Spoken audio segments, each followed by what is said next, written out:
마가복음 4장 10절부터 20절까지 읽겠습니다. 예수께서 홀로 계실 때 함께 한 사람들이 12 제자로 더불어 그 비유들을 묻자오니 이르시되 하나님의 나라의 비밀을 너희에게는 주었으나 외인에게는 모든 것을 비유로 하나니 이는 저희가 보기는 보아도 알지 못하며 듣기는 들어도 깨닫지 못하게 하여 돌이켜 죄 사함을 얻지 못하게 하려 함이니라 하시고 또 가라사대 너희가 이 비유를 알지 못할진데 어떻게 모든 비유를 알겠느냐. 뿌리는 자는 말씀을 뿌리는 것이라. 말씀이 길가에 뿌리었다는 것은 이들이니 곧 말씀을 들을 때에 사단이 즉시 와서 저에게 뿌리는 말씀을 빼앗는 것이요. 또 이와 같이 돌밭에 뿌리었다는 것은 이들이니 곧 말씀을 들을 때에 즉시 기쁨으로 받으나 그 속에 뿌리가 없어 잠깐 견디다가 말씀을 인하여 환난이나 핍박이 일어나는 때에는 곧 넘어지는 자요. 또 어떤 이는 가시떨기에 뿌리우는 자니 이들은 말씀을 듣되 세상의 염려와 재리의 유혹과 기타 욕심이 들어와 말씀을 막아 결실치 못하게 되는 자요. 좋은 땅에 뿌리었다는 것은 곧 말씀을 듣고 받아 30배와 60배와 100배의 결실을 하는 자니라. 주님께서 귀신 들린 자를 고쳐주셨다고 서기관들이 그 주님을 해방했습니다. 그들이 이미 안식일 문제로 주님을 미워하고 죽이려 하다가 아마 어느 시점에 주님을 미쳤다고 비난한 것 같아요. 그 말을 듣고서 큰일 났구나. 주님의 모친과 동생들이 주님을 모시고 돌아가려 했죠. 자, 이게 갈릴리 사역 전개 대목에서 둘째 국면, 첫째 국면은 사도 세우신 일이죠.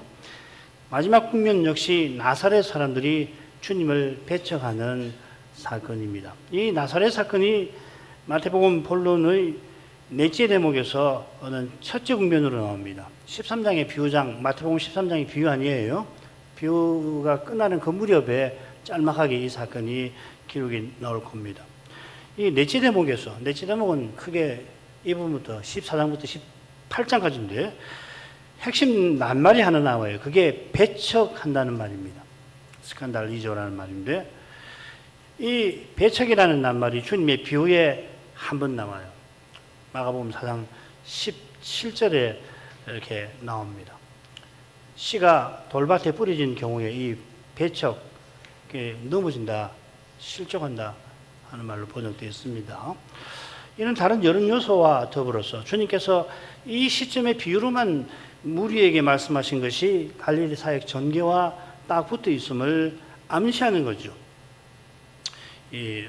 그도 말씀드립니다만은 각각의 비유에 담긴 교훈은 얼마나 신령하고 깊은지 몰라요. 그러니까 예를 들면 씨 뿌리는 자의 비유 같은 경우 우리 이 독립개신교회 안에서 그 비유가 얼마나 많이 강설이 되었는지 조금만 찾아보면 아실 겁니다. 김홍조 목사님 같은 경우는 제가 조사해 보면 50회 가까이 하신 것 같아요. 그렇게 배울 수 많은 거죠. 우리는 이제 그런 가르침을 받았으니까 이 비유가 이 마가복음 문맥에서 비유를 베푸신 뜻이 무엇인가를 조금 생각해 보겠다 하는 거예요. 그 위에서 이제 그런 훌륭한 강설들 계속 읽으시고 이 교훈을 받으시면 참 좋겠습니다. 자, 셋째 부분으로 가서 그 주제를 살펴보죠. 10절부터 12절입니다. 예수께서 홀로 계실 때 함께한 사람들이 12 제자로 더불어 그 비유를 묻자오되 이르시되 하나님 나라의 비밀을 너희에게는 주었으나 외인에게는 모든 것을 비유로 하나니 이는 저희로 보기는 보아도 알지 못하며 듣기는 들어도 깨닫지 못하게 하여 돌이켜 죄의 사함을 얻지 못하게 하려 함이니라 하시고 예수님께서 바닷가에서 실로 많은 무리를 가르치셨었는데 그 후에 홀로 계셨다 했습니다. 여기 이 홀로라는 말을 조사를 해보면 주님께서 따로 기도하신 것 같아요. 따로 기도하실 때 제자들 없이 홀로 기도하실 수도 있는데 꼭 그런 것만 아니고 제자들과 함께 가셨는데 주님은 제자들 가운데서 기도하시든지 혹은 잠시 떠나서 홀로 계시든지 기도하시는 그런 정황으로 보시면 좋습니다. 거기에 함께한 사람들이 있고 그들과 함께 12제자 사도들이 있습니다. 이 함께한이라는 말이 앞선 단락에 두 번 나왔습니다. 가버나움 댁에서 주님을 둘러 있는 무리 할 때 그 둘러라고 여기는 번역을 했습니다. 여기는 홀로 계신다고 했으니까 무리를 떠난 한적한 곳에 계시잖아요. 그러니까 지금 주님을 둘러 있는 이들은 주님을 좇는 제자들이겠죠. 무리와는 구별되는. 이는 이어 주님께서 외인과 구별하여 너희라 부른 데서도 확인이 됩니다. 두 집단을 딱 나누시는 거란 말이죠. 그 중에서 주님께서 12를 불러 사도로 세우셨다. 누가는 그렇게 기록을 했죠. 이들이 사도들과 함께 그 비유들에 관하여 여쭈었습니다. 주님께서 심히 많은 무리들에게 비유들로 여러 가지를 교훈하셨다 한 대로 이 비유들 가운데서 마가 선생은 씨 뿌리는 자의 비유만 앞에서 기록을 하나 해놓은 것이죠. 실은 많이 하셨습니다. 제자들은 이 비유만 아니라 다른 비유들에 관해서도 여쭈었습니다. 이 비유들에 관해서 이 비유들이 뭡니까 하고 여쭈는 거죠. 마태 사도는 제자들이 어찌하여 저에게 비유들로 말씀하시나이까 이렇게 여쭈었다고 마태복음에는 그렇게 기록이 되어 있을 거예요. 누가 선생은 제자들이 특별히 그런데 이 씨 뿌리는 비유는 뭡니까 하고 구체적으로 물어봤다고 이렇게 되어 있습니다. 마가복음에 마가 선생은 이 두 질문에 대한 답을 이어서 기록을 하는 거예요. 아시겠죠? 그죠? 여러 가지를 물었는데 하나만 이야기하시나 비유들을 물었는데 왜 이렇게 말씀하시냐 쉽게 그렇게 하시는데 공간복음을 다 놓고 보면 오해할 거 하나 없어요. 주님께서 너희에게 저희 외인들에게 이렇게 구별하시면서 제자들의 첫째 물음에 답하십니다. 먼저 주님과 따로 있는 제자들에게는 하나님 나라의 비밀을 주었다 하십니다. 하늘아버지께서 지혜롭고 지혜 있고 슬기 있는 자들에게는 숨기시고 어린아이들에게는 나타내심을 감사합니다. 예수님께서 그렇게 말씀하신 것처럼 하나님 나라의 비밀을 아버지께서 제자들에게 주신 것입니다. 주님께서 하나님 나라를 비밀이라 하신 것은 친히 하나님 나라를 나타내신 것과 붙어 있습니다. 이 비밀은 요컨대 나타내신 비밀입니다. 비밀이 본래 하나님 마음속에 품으신 내용, 아무도 알 수 없는, 드러내시기 전에는 알 수 없는, 드러낸다고 해도 사람이 스스로는 알지 못하는 그런 내용을 가리키는데 그 비밀이신 그리스도께서 마침내 세상에 나타나셨고 지금 언약 백성 가운데 하나님 나라를 선포하시고 그 능력을 드러내고 계십니다. 이미 선포되고 드러난 하나님 나라를 가리켜서 비밀이라 하시는 것입니다. 하나님 나라의 비밀, 하나님 나라 곧 비밀 이렇게도 할 수 있습니다. 주님께서 얼마 전에 귀신 들려서 보지도 듣지도 못한 일을 고쳐주신 표적이 바로 그 나라의 비밀을 표합니다. 가리킵니다. 주님께서 성신으로 하나님 나라가 서기관들 가운데 드러나게 하셨습니다마는 괴이하게도 그들은 바알세불을 주님이 힘입어 귀신을 쫓아냈다고 해방했습니다. 이처럼 대적하는 그들에게 하늘아버지께서는 그 나라의 비밀을 숨기신 것입니다. 반면에 어린아이 같은 제자들에게는 하늘아버지께서 그 나라의 비밀을 허락하셨습니다. 참된 깨달음을 얻게 하셨다 이 말이죠. 주님께서 비밀을 드러내셨고 그 비밀을 받았다는 건 깨달았다는 이야기죠.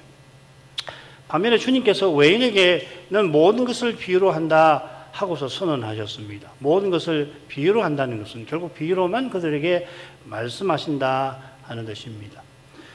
비유로 말씀하시는 모든 것, 즉 모든 비밀을 그들에게는 숨기신 것입니다. 숨기신 이유가 그들이 외인인 데 있습니다. 그들이 하나님 나라 바깥에 있습니다. 이 외할 때 외자가 바깥이라는 말이에요. 이들은 제자들과 마찬가지로 나라의 본 자손입니다만 장차 바깥 어두운 데에 쫓겨날 것입니다. 요컨대 그들에게 비유로만 말씀하시는 것은 실로 두려운 경고인 셈입니다. 이 경고가 얼마나 두려운지 12절에 나옵니다. 이 경고는 주님께서 외인에게 모든 것을 비유로 하시는 목적이에요. 궁극적 목적이라고는 말할 수 없지만 유일한 목적도 아니지만 1차적으로 중요한 목적입니다. 이는 이러이러함이니라. 거기 담긴 내용은 이사야 6장 9절 10절 특별히 9절 인용입니다. 인용된 말씀은 여호와께서 이사야를 선자로 부르실 때 그가 언약 백성 특히 이 유대 백성에게 전하게 하신 말씀이죠. 이사야가 성신 안에서 하늘 어전에 이르러 하나님의 거룩하신 영광을 배웠고는 화로도 나요 망하게 되었구나. 왜 그런가 하면 자기가 입술이 부정한 백성 중에 거하면서 입술이 부정한 자로서 만군의 여호와를 배웠음이라. 그렇게 고백을 하죠. 스스로는 하나님의 말씀을 입에 담지 못하는 자라고 시인한 것입니다. 그러자 서랍 하나가 이 단에 핀 수출 가져다가 그의 입에 대면서 내 죄의 사함을 받았느니라 선언하였습니다. 그때 여호와께서 내가 누구를 보낼고 하시니 이사야가 담대하게 내가 여기 있나이다 나를 보내소서 소명을 받듭니다. 그 소명을 받들도록 보냈으니까 보낸 목적이 말씀 전하는 거니까 전할 말씀을 그에게 이렇게 주신 것이죠. 선자가 받은 말씀은 전할 말씀은 얼른 말씀 전하게 하신 이 소명과 어긋나게 보이는 듯합니다. 선자가 말씀을 전하는 것은 듣고 듣는 이들이 믿고 구원받게 하려고 하는 것 아니냐. 물론 그런 목적이 궁극적이지만은 충격적이게도 이사야가 전하게 하신 목적은 듣는 이들이 듣기는 들어도 깨닫지 못하게 하여 돌이켜 죄사함 받지 못하게 하려 함이라 경고하셨습니다. 이사야가 자신이 입술이 부족한 백성 중에 거한다. 겸손히 고백한 것처럼 입술이 부족한 자기 백성이 거기서 벗어나게 되기를 얼마나 바랐겠습니까? 굉장히 애국자이기도 하거든요. 그런 심정에서 선자는 주여 언제까지니까? 이게 궁극적이진 않지 않습니까? 그렇게 여쭙죠. 하나님께서 자기를 용서해 주신 그 사랑을 생각할 때 언약 백성을 아주 멸하시지는 않을 줄로 생각한 겁니다.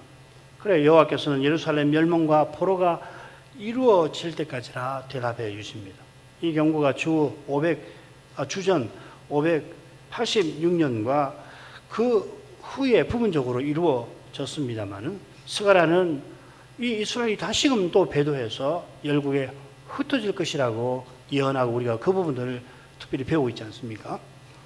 주님께서 이사야를 인용하신 목적은 스가랴의 예언과 직접 붙어 있다 할 수 있습니다. 얼마 전에 서기관들에게 성신 회방죄를 신이 엄히 경고하신 것처럼 그들은 메시아를 십자가에 못 박는 배도에 마침내 떨어지고 말 겁니다. 이런 두려운 사건을 염두에 두시고 주님께서 십자가로 가시는 길에 바리새인의 누룩을 계속 사도들과 제자들에게 경고하셨죠. 자, 이런 내용이 이 씨 뿌리는 자 해설을 살피는 중요한 배경이 된다 할 것입니다. 자, 씨 뿌리는 비유의 해설이니까 비유의 줄거리처럼 해설의 내용도 다섯으로 나눌 수가 있어요. 14절은 씨 뿌리는 자가 씨를 뿌리는 게 무엇인가를 설명을 하고 있고 그 다음에 이제 내 밭의 경우가 나오고 있습니다. 자, 그런데 이 비유 해설에 앞서서 주님께서 이 비유의 중요성을 특별히 언급을 하시는데 13절을 마저 보고 그 다음으로 가죠. 또 가라사대 너희가 이 비유를 알지 못할진대 어떻게 모든 비유를 알겠느냐. 주님께서 역설하시는데 이 내용을 가라사대라고 하는 표현에 사실은 지금 역설하고 계신다는 게 암시되어 있습니다. 지금 주께서 그리고 말씀하시니라 현재형을 썼습니다. 주님께서 말씀하심이 이 비유의 핵심 내용에 속하잖아요. 우리가 지난번에 들으라 하신 것도 마찬가지고. 그래서 비유를 베푸시면서도 들으라 하시는 거죠. 주님께서 너희가 이 비유를 알지 못하느냐고 하문하십니다. 제자들이 그 비유들에 관하여 물었다고 했는데 특히 누가가 기록한 대로 이 비유의 뜻은 특별히 뭡니까? 여러 비유가 있는데 이 비유가 인상적입니다. 이게 무슨 뜻입니까? 잘 물었다 하시는 거예요. 주님께서 하나님 나라의 비밀을 너희에게 주셨다 하신 것처럼 제자들은 이미 이 비유가 교훈하는 실질을 누리고 있습니다. 그런 까닭에 주님께서 무리에게 비유로만 하시는 그 이상한 점을 이들은 눈치를 챘던 거죠. 주님께서 이미 제자들에게 이 비유의 뜻을 알려주신 거나 다름없습니다. 그래서 저희가 너희가 이 비유를 알지 못하느냐 반문하신 거죠. 알고 있지 않느냐. 이 비유를 알지 못한다면 어떻게 모든 비유를 알겠느냐고 덧붙이십니다. 요컨대 이 비유는 모든 비유를 이해하는 열쇠와 같습니다. 하나님 나라의 비밀이라 말씀하신 것처럼 또한 마태복음에서 씨 뿌리는 씨가 천국 말씀이라고 하신 것처럼 무릇 비유는 천국 비유입니다. 이 모든 비유의 교훈을 천국을 깨닫고자 한다면은 씨 뿌리는 비유, 천국 말씀을 듣는 것이 단연 중요하다 이 말씀이죠. 자, 이런 내용이 이 해설에서도 나올 건데, 자, 14절로 가죠. 뿌리는 자는 말씀을 뿌리는 것이라. 여기 뿌리는 자는 비유 처음에 씨를 뿌리는 자, 3절에는 씨를 뿌리는 자라고 번역했는데 똑같은 말입니다. 다른 데서는 그냥 씨 뿌리는 자 이렇게 되어 있습니다. 그래, 마태복음에서는 주님께서 씨 뿌리는 비유라 이렇게 칭하시죠. 번역을 씨 뿌리는 비유라고 할 수도 있지만 거의 모든 영역의 번역대로 씨 뿌리는 자의 비유가 좀 더 나은 것 같아요. 아마 말씀을 뿌리는 것이라는 해설이 붙어서인지 여기는 그냥 뿌리는 자라고 우리 한글 개역의 번역자분들이 그렇게 새겼겠구나 짐작을 해봅니다. 자, 이런 점에 결국 같은 용어를 하는 걸 말씀드리는 거예요. 번역하시는 분이 읽는 우리를 위해서 배려해서 때때로 새겨서 넣는데 그게 도움이 될 때가 참 많아요. 근데 이제 같은 낱말이구나 그렇게 표시를 해두시면은 이 부분 읽을 때 또 유익을 얻는 분이 있다 해서 말씀드리는 겁니다. 자, 이런 점과 관련해서 가령 누가복음에서는 이 비유의 해설 처음에 씨는 하나님의 말씀이요 이렇게 되어 있고요. 마태복음에서는 말씀드린 대로 천국 말씀 이렇게 되어 있습니다. 마가는 수식어를 빼고 그냥 그 말씀을 뿌린다 이렇게 기록했습니다. 주님께서 갈릴리 사역을 시작하시면서 하나님 나라가 가까이 왔다고 선언하셨죠. 이 선포가 바로 말씀을 뿌리는 겁니다. 하나님 나라를 선포하신 말씀이니 말씀은 당연히 천국 말씀이죠. 게다가 천국이 무엇보다 하나님의 나라니까 주님이 선포하신 말씀은 당연히 하나님의 말씀입니다. 하나님께서 그리스도를 통해서 하나님 나라를 세우심을 전하는 말씀이죠. 그리스도께서 하나님의 성신을 힘입어 내가 귀신을 쫓아낸 것이면 하나님 나라가 이미 너희에게 임하였느니라 하신 것처럼 귀신 들려 듣지도 보지도 못한 사람이 주님의 표적을 통하여서 하나님께 말씀을 듣고 하나님께 말씀을 드리며 살게 하셨습니다. 이게 주님의 기적의 표적으로서 가리키는 거룩한 삶이죠. 이제 구약의 표현을 빌리면 제사장나라와 거룩한 백성의 사명을 받드는 거룩한 삶이라 이렇게 할 수 있겠습니다. 요컨대 주님의 기적은 하나님 나라를 가리키는 표입니다. 귀신을 쫓아내시고 불치병을 고치신 기적들은 죄로 말미암아 하나님을 떠나고 심지어 그 상태에서 하나님을 대적하던 데에서 우리를 건지셔서 이제 하나님을 가까이 하고 하나님을 섬기게 하시는 것입니다. 하나님 나라는 죄인이 하나님을 가까이 하고 섬기는 나라죠. 그러니까 그 나라에 사는 백성은 겸손한 것입니다. 이 목적을 위하여 오순절 이후에 사도들이 온 세상에 나가 그리스도를 전파하였습니다. 그래, 그리스도를 전파한다고도 표현하고 하나님 나라를 전파한다고도 할 만큼 하나님 나라는 그리스도의 세계입니다. 그 나라와 세계에서 그리스도가 전부 안에서 전부 되셔서 그리스도 안에서 하나님이 전부 되시고 전부 안에 전부 되시는 그런 놀라운 상태죠. 누가 선생은 이 거룩한 역사를 사도행전에서 말씀이라는 관점에서 이렇게 표현해요. 6장 7절 하나님 말씀이 점점 왕성하여 예루살렘에 있는 제자의 수가 더 심히 많아지고 허다한 제사장의 무리도 이 도에 복종하니라. 12장 24절 하나님의 말씀은 흥왕하여 더하더라. 지금 하나님 말씀이 기세가 아주 점점 커지고 그 다음에 더해진다고 그러죠. 그죠? 이게 이제 네 번째 경우를 이해할 수 있는 중요한 본문이 되는 거거든요. 말씀이 더해지는 거라고. 뿌린 씨가 말씀이면 거둬지는 열매는 뭡니까? 그 말씀이잖아요. 19장 20절 이와 같이 주의 말씀이 힘이 있어 흥왕하여 세력을 더하니라. 6장, 12장, 19장은 이 1장 8절과 비춰서 아주 중요한 지점입니다. 성신께서 사도들에게 임하실 때 예루살렘과 유다와 사마리아와 땅끝까지 이르러 그들이 내 증인이 되리라고 하셨는데 그것이 이 실현되는 내용들을 이렇게 표기를 한 겁니다. 사도들이 가는 곳마다 그리스도를 전해서 그리스도의 교회를 세웠는데 이걸 가리켜서 하나님 말씀이 왕성하고 흥왕하고 더하더라 이렇게 누가 선생이 표현했습니다. 말씀이 왕성하니까 물론 이 제자의 수가 심히 많아지기도 합니다만은 두 번째 인용문은 12장은 야고보 사도를 죽이고 하나님을 회방하던 헤롯 왕이 하나님의 심판을 받아 충이 먹어 죽은 사건이죠. 그 사건 후에 나오는 겁니다. 그 사건 바로 직후에 이어서 이 사건의 해설과 같은 거예요. 셋째 인용문은 사도의 전도와 표적을 통해서 에베소의 마술가들이 은 5만이나 되는, 오늘날로 치면 뭐 수십억 원이나 될지 모르겠는데 마술책을 자진해서 가져다가 불사는 사건의 해설을처럼 붙어 있어요. 첫째 인용문도 과부를 공개하는 문제로 이 교회에서는 그때 공동생활을 해가지고서 가난한 과부들이 이 식사를 하도록 교회에서 이렇게 음식을 공개를 했잖아요. 그 문제, 그게 좋은 문제인데, 아주 좋은 일인데 문제가 생겨가지고서 헬라파 유대인 신자가 히브리파 유대인 신자를 원망하는 문제가 생겼을 때 집사를 선출해서 해결한 사건과 붙어 있습니다. 이 사건에 대한 해설이에요. 그 결과 제자의 수가 늘어났지만 제자의 수가 늘어나는 게 물론 중요합니다만 더 중요한 건 하나님 말씀이 왕성하다 하는 거죠. 이런 점에서 말씀이 왕성하여 더하는 것은 하나님 나라가 교회와 세상에 더욱 드러난 걸 잘 보여줄 것입니다. 주님께서 요한의 때부터 하나님 나라는 힘있게 전진한다 교훈하셨는데 그 나라는 말씀과 더불어 전진하는 것입니다. 하나님 나라가 역사에서 전진하다가 재림 때에 마침내 완성에 이를 겁니다. 완성에 이르기 직전에 교회와 신자가 현상적으로는 매우 소수이고 약하게 보일지 모릅니다만은 그 마지막 교회에서 말씀은 틀림없이 힘있게 역사하게 하실 것입니다. 같은 게 아니라 분명히 그럴 겁니다.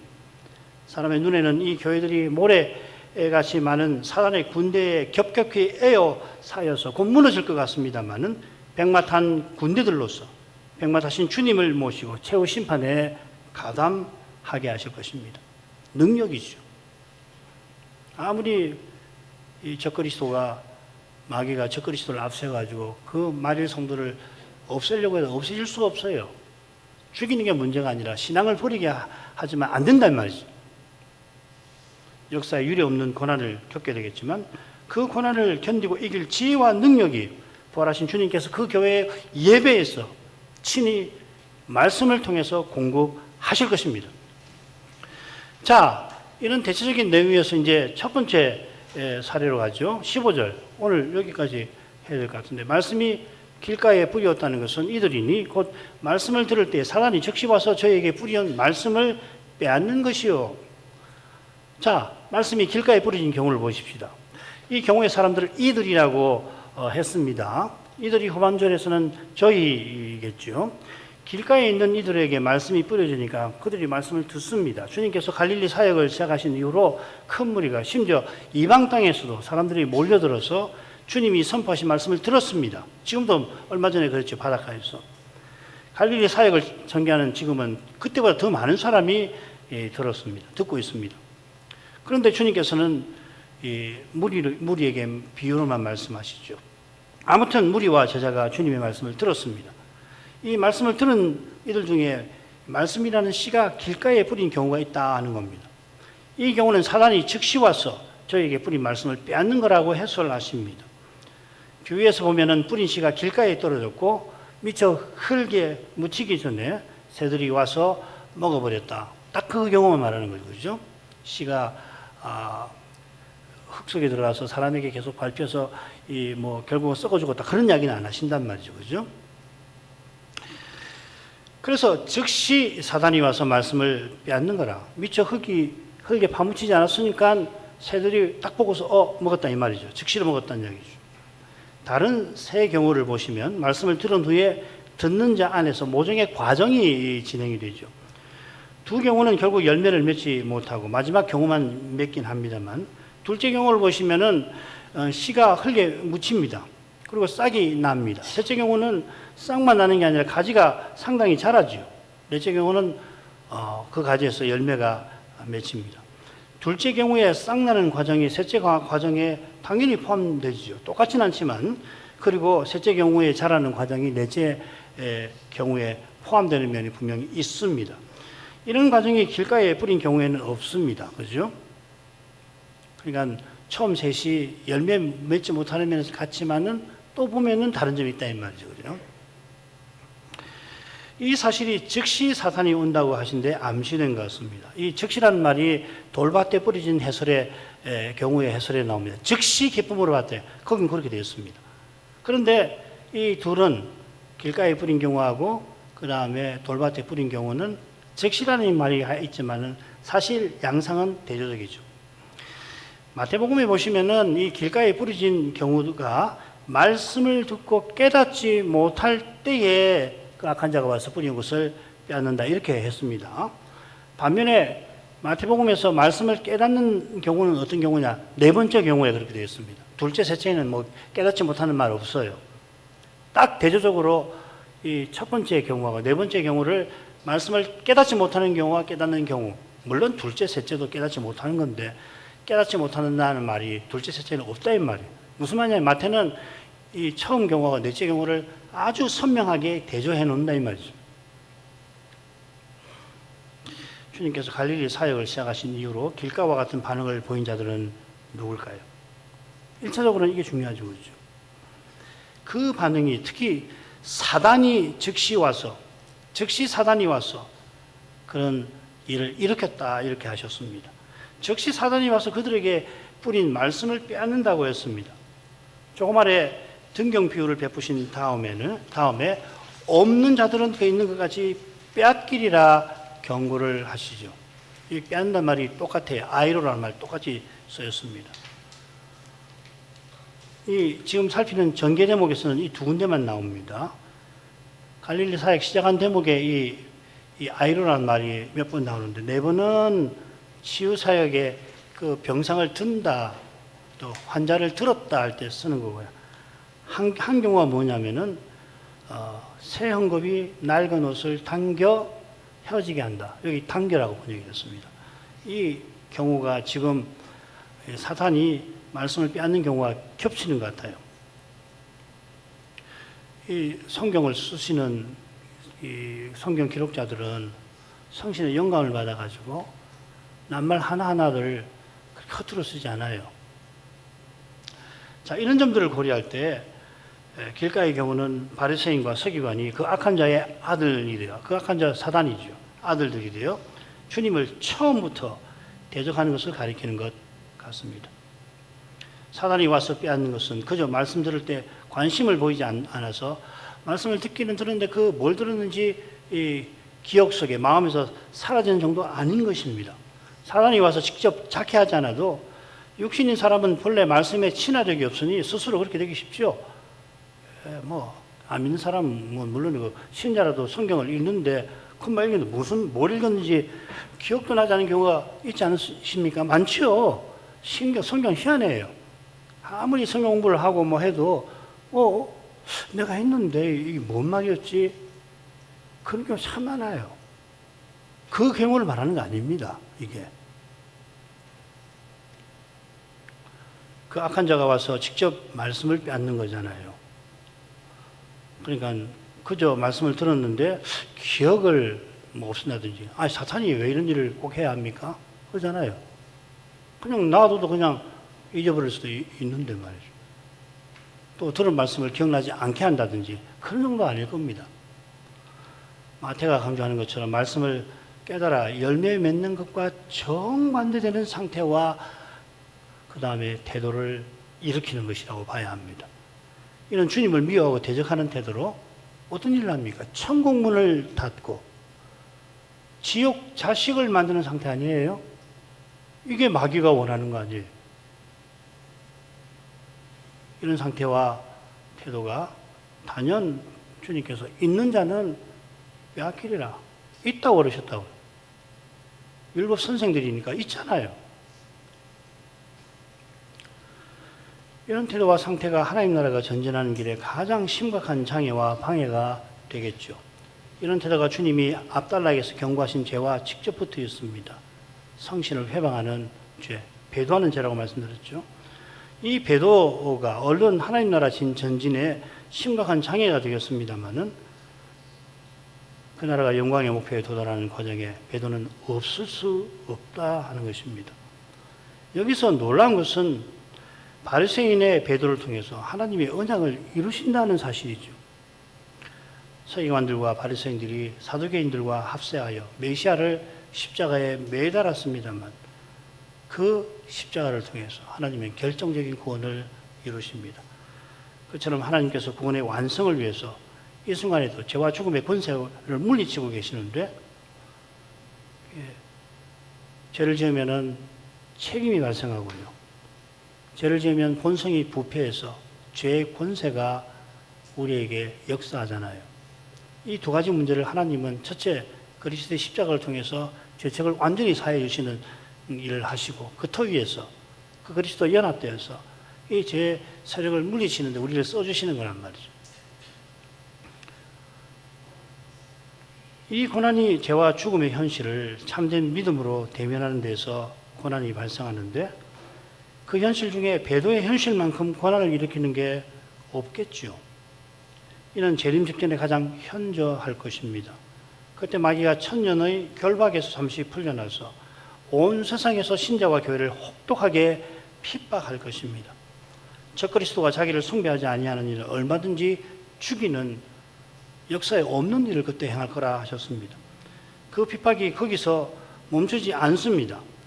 실은 하나님께서 영과 두 짐승을 영원히 심판하시려고 먼저 짐승의 나라와 보좌에 7 재앙을 내리셔서 그가 그 핍박의 극단에 치닫도록 만드시는 거죠. 이는 죄와 죽음의 권세를 완전히 멸하려 하십니다. 죄가 가장 죄되도록, 가장 범위에서도, 그 다음에 그 범위에서도, 정도와 범위에서 죄가 가장 죄되도록 만드셔가지고 그 권세를 완전히 없애버리려고 하시는 것 같아요. 그러면 영원한 나라에는 죄와 죽음이 먼지만큼도 없게 되겠죠. 그때까지 교회와 신자는 늘 이런 도전에 직면할 것입니다. 게다가 지금은 세계적 배도의 물결이 넘실됩니다. 넘실대는 물결이라 온 세상을 휘감고 있어서 그래서인지 평범한 일상같이 둘러싼 대기처럼 여기가 쉽습니다. 이런 현실에서 참된 믿음은 고난을 맛보지 않을 수 없겠죠. 마지막으로 주님께서 12사도를 부르신 장면에서 마지막으로 거명된 가룟 유다를 예수를 판자라고 언급한 것처럼 유다도 길가에 부러진 경우에 속할 것이라고 생각됩니다. 예수님께서 오병이어 사건 후에 가룟 유다를 가리켜서 너희 중에 한 사람은 마귀니라 이렇게 대놓고서 말씀하셨기 때문입니다. 오늘만큼 하죠. 거룩하신 아버지, 예수께서 귀신 들려 듣지도 보지 못하는 일을 고쳐주셨는데 이 감사하고 거룩한 일을 보고서도 백성은 다윗의 자손이 아니신가 할 정도였다면 백성의 스승인 서기관들은 과연 다윗의 자손이시구나 깨닫고서 주님을 환영하고 주님의 교훈을 겸손히 받아 마땅하게 싸우나 오히려 그들이 주님을 바알세불을 지펴 귀신의 왕을 힘입어 귀신을 쫓아낸다고 해방하였습니다. 어떻게 이런 일이 있을까? 아무리 죄가 악하다고 한들 이렇게까지 주님을 비난할 수 있을까? 그런 마음이 들지만은 이런 일이 성경에서 교훈하는 그리스도의 사역에 그리스도께서 하나님 뜻을 이루어가시는 그 역사의 길에 늘 있는 것을 일깨우십니다. 원수마귀가 그리스도와 그 나라를 얼마나 미워하는지 아는 이마다 주님을 해방하는 이 일에서 드러나는 중요한 교훈을 놓치지 말 것이며 하나님께서 자신을 두신 거기 죄와 죽음의 현실을 믿음으로 늘 대면하려고 힘쓸 뿐 아니라 이 현실이 역사의 끝까지 어떻게 전개되어 갈까 말씀을 통해서 더욱 터득하려고 힘써야 하겠나이다. 이것이 쉽지는 않냐 하오나 아무리 삶이 힘들고 먹고 사는 문제가 만만치 않고 이런저런 어려움이 있더라도 사실 이것이 하나님 백성이라면은 특권적으로 살피도록 하신 것인데도 불구하고 이렇게 하기가 얼마나 어려운지 주님께 아뢰옵나이다. 주님께서 이 사건에 이어 비유로만 우리에게 말씀하신 뜻이 무엇인가? 특별히 씨 뿌리는 자의 비유를 통해서 주님은 뭘 교훈하고 계시는지 살펴서 저희가 잘 이 교훈을 터득하여 이 시대만, 주님 시대만 아니라 우리 시대도 여전히 이 말씀에서 거룩한 빛을 발견하게 해 주옵소서. 그 빛을 조차 이 시대 주님의 교회로서 가야 할 길을 살필 수 있게 하시고 그 길을 꼭 걷게 해 주시옵소서. 예수님 이름으로 기도합니다. 아멘.